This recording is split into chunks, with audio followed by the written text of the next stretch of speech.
আপনারা জানেন যে আমরা দুজন বিধায়ক রামপ্রসাদ পাল এবং রঞ্জিত দেববর্মার ইস্যুতে আমরা কিছুদিন আগে সবচেয়ে বড় একটা আমরা পথসভা করেছি, ধর্ণা করেছি।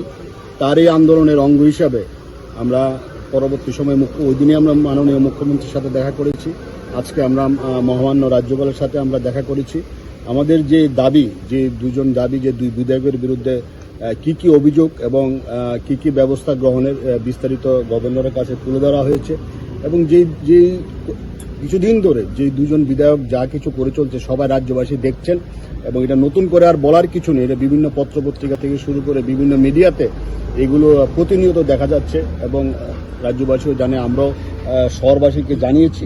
তো এই আন্দোলনের ধাপ হিসাবে আজকে আমরা মহামান্য রাজ্যপালের কাছে আমরা দেখা করেছি। রাজ্যপালের কাছে মহামান্য রাজ্যপাল বলেছেন তিনি প্রয়োজনীয় ব্যবস্থা গ্রহণ করার বিষয়টি উনি ইঙ্গিত দিয়েছেন এবং পরবর্তী সময় আমরা অপেক্ষা করব। আমরা পরবর্তী স্টেপ আরেকটা আন্দোলনের আমাদের পরবর্তী স্টেপ কী হবে এটা আমরা বসে পরবর্তী সময়ে সিদ্ধান্ত গ্রহণ করব। এটা আপনারা ধরে নিতে পারেন, এটা আমাদের আন্দোলনের বৃহত্তর আন্দোলনের একটা তৃতীয় পর্যায়।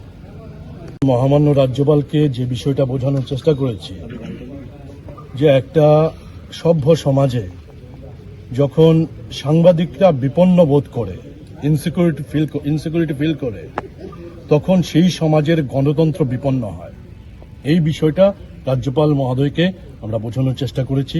উনি বিষয়টা রিয়েলাইজ করেছেন এবং গণতন্ত্র রক্ষার স্বার্থে উনি পদক্ষেপ গ্রহণ করবেন বলে আমাদের আশ্বাস দিয়েছেন। ধন্যবাদ।